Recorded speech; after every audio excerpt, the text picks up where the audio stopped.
Hello, welcome everyone to week 5. This is Thursday, February 11th, 2021.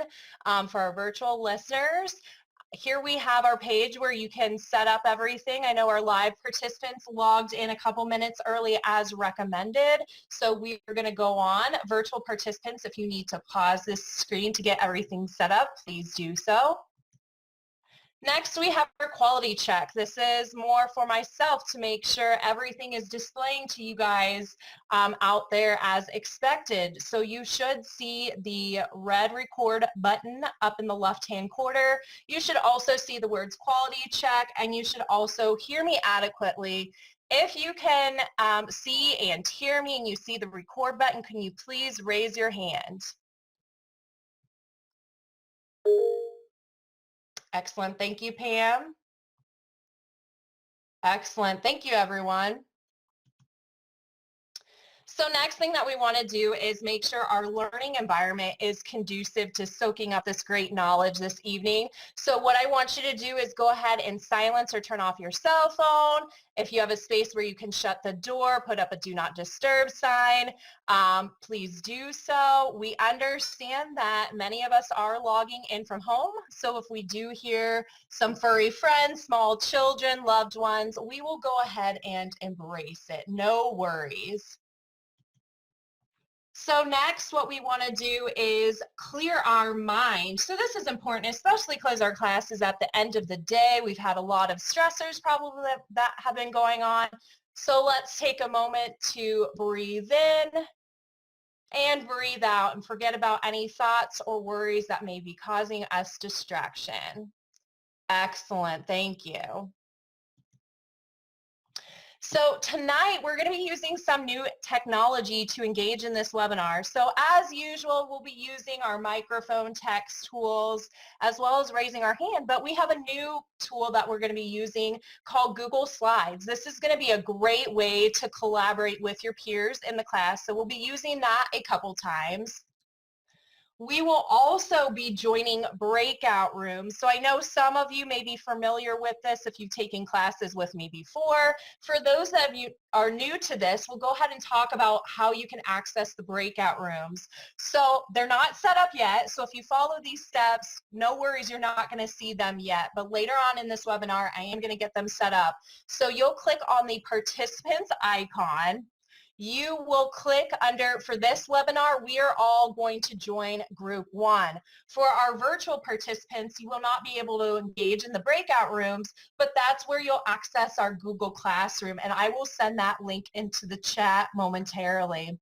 At the end, when we're ready to close out the breakout rooms, I will go ahead and do that so you don't have to worry about exiting the breakout room. But what you do before you come into the main room, please make sure to mute your mic so you don't say something that you will regret. So again, welcome to week 5. This is February 11th, 2021. We will be using the textbook Thinking Collaboratively by D. Randy Garrison. And in tonight's webinar, we will be focusing on Community of Inquiry Research Chapter 6. So we're going to have some fun.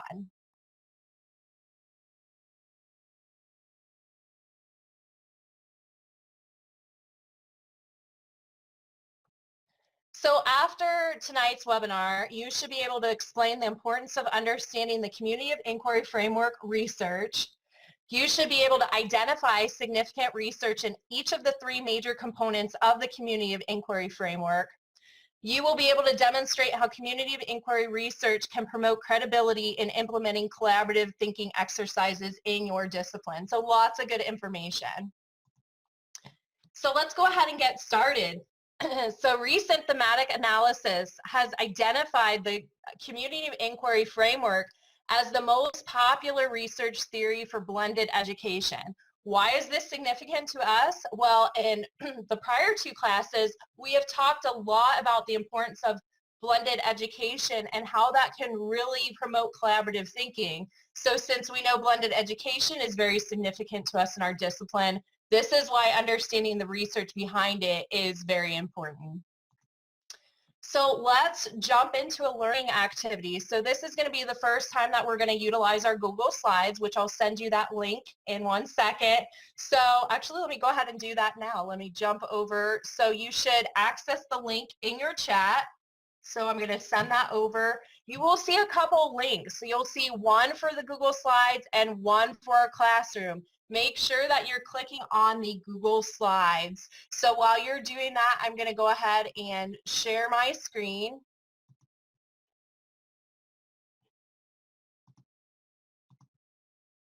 All right, this should be coming up momentarily.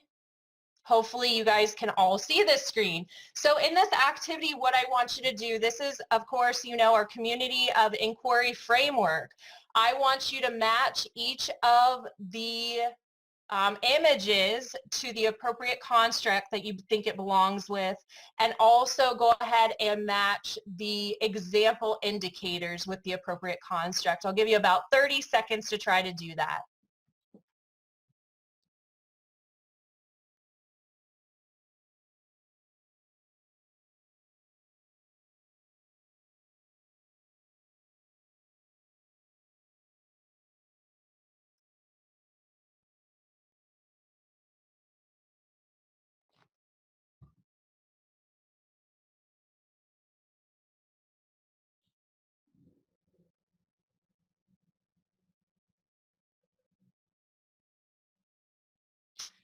Good. We're very close. The only two I would flip, and this can be a little hard when you have images, right? Because you don't necessarily know what the images are trying to relay.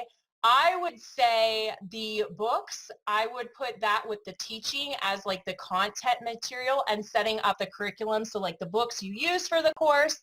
And then the idea with the light bulb and the group around it is linking ideas together. But you guys did an excellent job putting together the example identity. So awesome work. So let me go ahead and navigate back to our presentation here.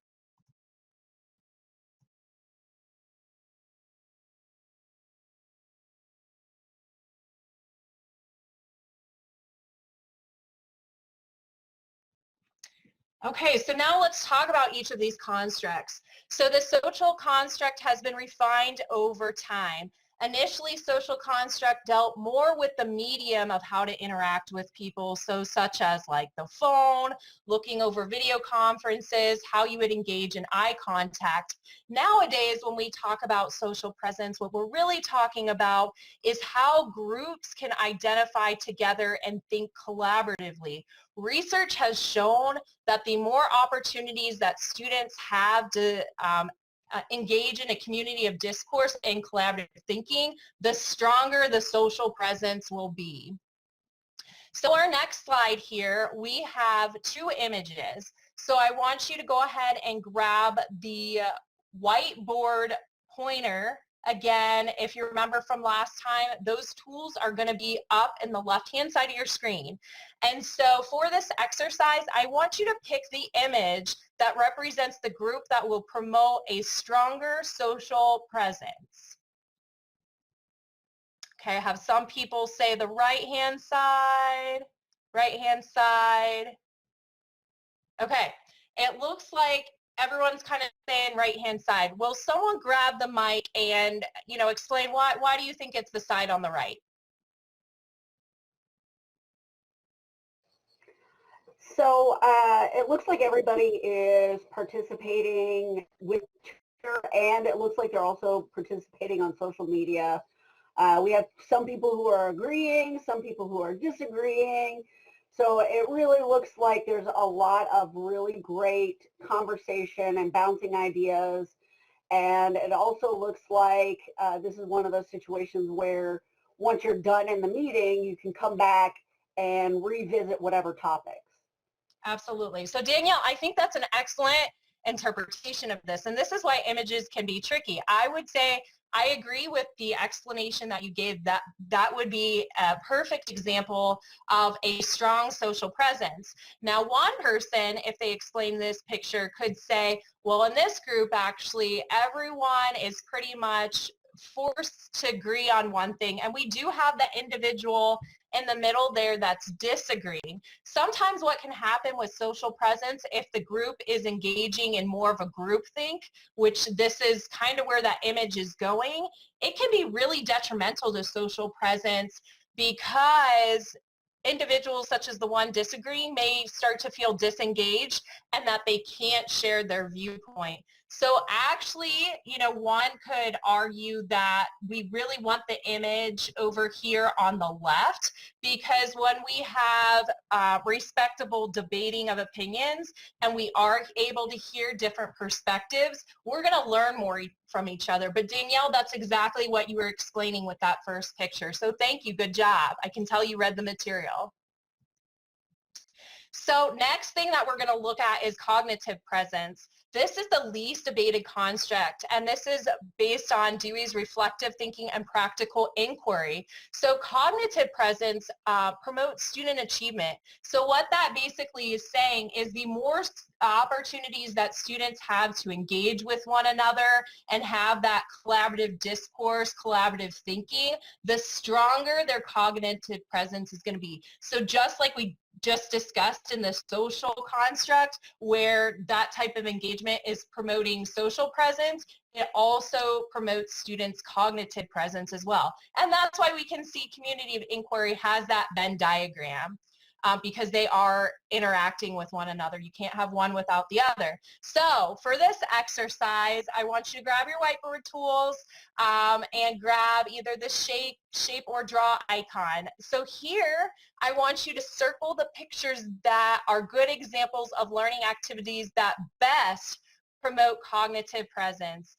So here the key word is going to be the ones that are going to be ideal. Okay, so we see the middle one. What else are people thinking? Yep. Okay, so yes, I like that. Yeah, so I would say for this one, I would choose as the best those middle two, because again, these are going to be activities that are encouraging discourse within the group and collaborative thinking. Now, the issue with the one on the bottom corner with the drinks is sometimes facilitators will set up activities that don't really engage with the learning material. So unless drinking is relevant to your discipline, that may not be the best opportunity, although sometimes having a couple drinks can really get that conversation flowing. So I get where you're coming from with that. Thank you, everyone. So going down into teaching presence, research has shown that students are most engaged when they understand what to expect regarding the course design. This means that if you decide to change up like the facilitation of your choices of how you teach the course, it can be helpful to kind of explain to students why you're doing things. So if you've traditionally taught maybe in a face-to-face lecture, and all of a sudden you want to integrate hybrid learning with technology, demonstrating how that can promote collaborative thinking can be extremely helpful in engaging your course or students.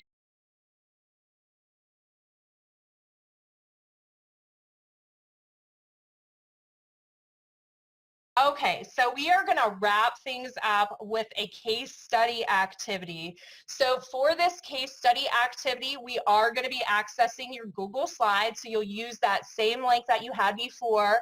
Everyone that's attending this webinar tonight is going to be going into group 1. I will get those breakout rooms set up, and hopefully you guys feel comfortable navigating to the breakout room. You'll have 2.5 minutes to do this. I'll actually have a timer going in the main room. So I will, after the 2.5 minutes, get you back to the main room so you don't have to worry about moving back to the main room. The only thing I would warn you of, again, as you come into the main room, your mics will typically be on, so make sure to mute those as you come in. Be prepared to have someone from your group talk about the results that you came up with the case study. So give me a moment. While you pull up the Google Slides, I'm going to go ahead and set up the breakout rooms.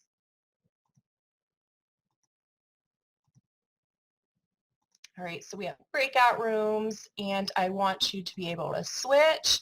And for this webinar, we are going to have a total of 4 groups, but like I said, everyone will navigate to group 1. So I'll go ahead and start that. So you should see something on your screen flash up that's starting breakout groups. So go ahead and start heading over that way, and I will break you out when it is time.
Everyone, time to come back. Make sure as you come back to mute your mics.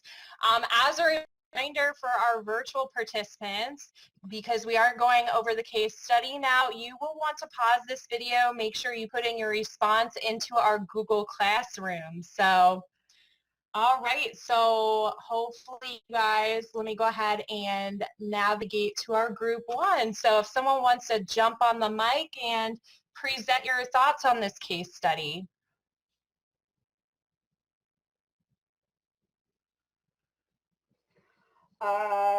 So Pam, Sharon, and I were thinking that including the students in that whole process might help out with the buy-in, but also having an icebreaker to really help everybody get to know each other and learn to trust each other will be very helpful.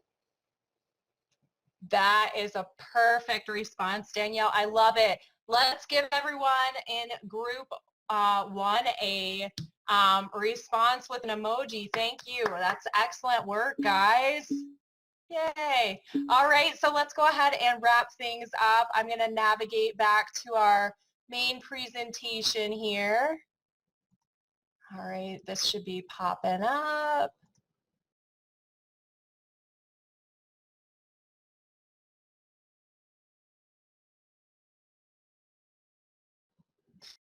So as you can see, research in the community of inquiry framework has shaped the way we approach blended learning, which is so significant in our field. And understanding community of inquiry research will help you be more credible as you become more innovative within your discipline, which is always a good thing.